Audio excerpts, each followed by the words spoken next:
क्या कोई ऐसा मुख्यमंत्री भी हुआ है जो विधायक नहीं थे, चुनाव हार गए थे, फिर भी उसका फैसला सुप्रीम कोर्ट ने भारतीय राजनीति का इतिहास बदल दिया। नमस्कार, बहुत बहुत स्वागत न्यूज़ 18 इंडिया पर। मैं हूं आपके साथ सुरभि शिरपुरकर। भारतीय राजनीति में मुख्यमंत्री बनने का एक सामान्य नियम माना जाता है। जो मुख्यमंत्री बने वो विधानसभा या फिर विधान परिषद का सदस्य हो। अगर नहीं है तो संविधान के अनुसार उसे 6 महीने के भीतर किसी एक सदन का सदस्य बनना अनिवार्य होगा। लेकिन क्या कभी ऐसा हुआ है कि कोई व्यक्ति मुख्यमंत्री तो बन गए, लेकिन न वो विधायक थे, न विधान परिषद का सदस्य, और बाद में उपचुनाव भी हार गए।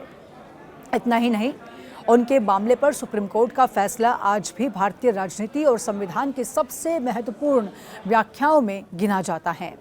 ये कहानी है उत्तर प्रदेश के पूर्व मुख्यमंत्री त्रिभुवन नारायण सिंह की। ये सिर्फ एक राजनीतिक किस्सा नहीं, बल्कि भारतीय संविधान, लोकतंत्र और न्यायपालिका की भूमिका को समझने का एक महत्वपूर्ण अध्याय है।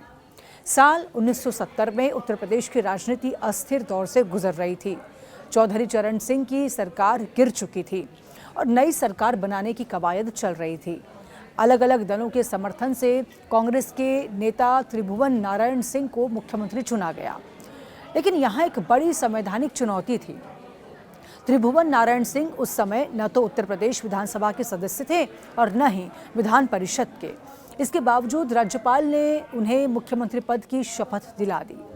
आज ये बात सामान्य लग सकती है, लेकिन उस समय इस फैसले ने बड़ा संवैधानिक विवाद खड़ा कर दिया। विवाद की जड़ था भारतीय संविधान का अनुच्छेद 164(4). इसमें कहा गया है कि यदि कोई मंत्री या फिर मुख्यमंत्री शपथ लेते समय विधायक या फिर विधान परिषद का सदस्य नहीं है तो उसे 6 महीने के भीतर किसी एक सदन का सदस्य बनना होगा। यदि ऐसा नहीं हुआ तो वो मंत्री या फिर मुख्यमंत्री पद पर नहीं रह सकता। लेकिन उस समय कई लोगों का तर्क था कि ये प्रावधान केवल उन लोगों के लिए है जो पहले से विधायक रहे हों या फिर किसी कारण से अपनी सदस्यता खो बैठे हों। उनका कहना था कि कोई ऐसा व्यक्ति जो शुरुआत से ही किसी सदन का सदस्य न हो, उसे मुख्यमंत्री कैसे बनाया जा सकता है। यही सवाल अदालत तक पहुंचा। मामला सुप्रीम कोर्ट में हरशरण वर्मा वर्सेस त्रिभुवन नारायण सिंह के नाम से पहुंचा।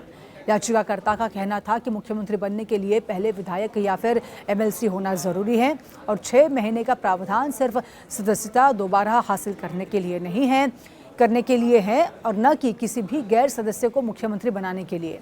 सुप्रीम कोर्ट ने संविधान सभा की बहस, संविधान के अनुच्छेद 163 और 164 तथा संसदीय परंपराओं का विस्तार से अध्ययन किया और एक ऐतिहासिक फैसला सुनाया। सुप्रीम कोर्ट ने साफ कहा कि संविधान में कहीं भी ये नहीं लिखा गया है कि मुख्यमंत्री बनने के लिए पहले विधायक होना अनिवार्य है। अदालत ने स्पष्ट किया कि यदि किसी व्यक्ति को मुख्यमंत्री नियुक्त किया जाता है और वो 6 महीने के भीतर विधानसभा या फिर विधान परिषद का सदस्य बन जाता है तो उसकी नियुक्ति पूरी तरह से वैध है। यानी राज्यपाल किसी ऐसे व्यक्ति को भी मुख्यमंत्री नियुक्त कर सकते हैं जो उस समय किसी भी सदन का सदस्य न हो, लेकिन उसे 6 महीने के भीतर जनता या फिर विधान परिषद के माध्यम से वैध सदस्यता हासिल करनी होगी। इस फैसले ने भारतीय संवैधानिक व्यवस्था की एक महत्वपूर्ण व्याख्या स्थापन कर दी। लेकिन कहानी यही खत्म नहीं हुई। मुख्यमंत्री बनने के बाद त्रिभुवन नारायण सिंह को विधानसभा का उपचुनाव लड़ना पड़ा ताकि वे संवैधानिक शर्त पूरी कर सकें। लेकिन भारतीय राजनीति का सबसे बड़ा ट्विस्ट यहीं आया। वे उपचुनाव हार गए। भारतीय इतिहास में वे पहले ऐसे मुख्यमंत्री बने जो मुख्यमंत्री रहते हुए उपचुनाव हार गए। चुनाव हारने के बाद वे संवैधानिक रूप से मुख्यमंत्री पद पर बने नहीं रह सकते थे और उन्हें इस्तीफा देना पड़ा। यदि घटना उन्हें भारतीय राजनीति के सबसे अनोखे मुख्यमंत्री में शामिल करती हैं। अब सवाल यह है कि इस फैसले का असर आखिर कितना बड़ा था। इसका जवाब आज की राजनीति में छिपा है।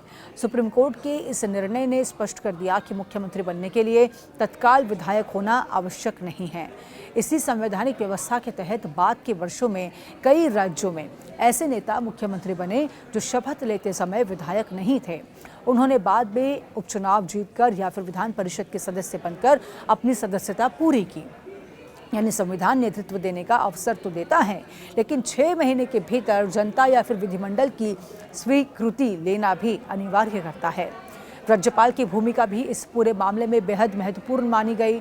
संविधान के अनुसार मुख्यमंत्री की नियुक्ति राज्यपाल करते हैं। यदि किसी दल या फिर गठबंधन का नेता विधायक न भी हो, तब भी राज्यपाल उसे मुख्यमंत्री नियुक्त कर सकते हैं, बशर्ते वो 6 महीने के भीतर किसी सदन का सदस्य बन जाए। यदि वो ऐसा नहीं कर पाता तो उसका मुख्यमंत्री पद स्वतः समाप्त हो जाता है। यानी संविधान एक तरफ सरकार के गठन में लचीलापन देता है, वहीं दूसरी ओर लोकतांत्रिक जवाबदेही भी सुनिश्चित करता है। आज भी जब किसी राज्य में ऐसा नेता मुख्यमंत्री बनता है तो उस समय विधायक नहीं होता। तब त्रिभुवन नारायण सिंह का मामला और उस पर आया सुप्रीम कोर्ट का फैसला फिर चर्चा में आ जाता है। महाराष्ट्र में उद्धव ठाकरे से लेकर पश्चिम बंगाल में ममता बनर्जी और कई अन्य राज्यों में भी ऐसे उदाहरण देखने को मिले, जहां मुख्यमंत्री बनने के बाद नेताओं ने उपचुनाव जीतकर अपनी सदस्यता हासिल की। इन सभी मामलों में संवैधानिक आधार वही रहा जिसकी व्याख्या त्रिभुवन नारायण सिंह के मामले में सुप्रीम कोर्ट ने की थी।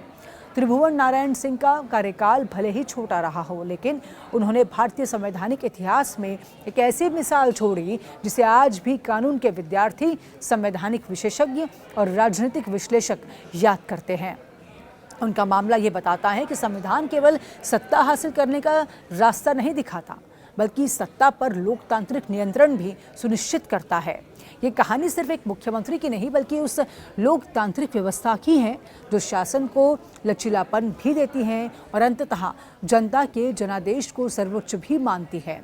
इसलिए लगभग 5 दशक बाद भी त्रिभुवन नारायण सिंह का नाम भारतीय संवैधानिक इतिहास में एक ऐसे मुख्यमंत्री के रूप में दर्ज है जिनके मामले में भविष्य की राजनीति के लिए एक स्थायी संवैधानिक मिसाल कायम कर दी है। और देश दुनिया की हर बड़ी खबर से अपडेट रहने के लिए न्यूज़ 18 ऐप डाउनलोड कीजिए और हर पल सबसे आगे रहिए।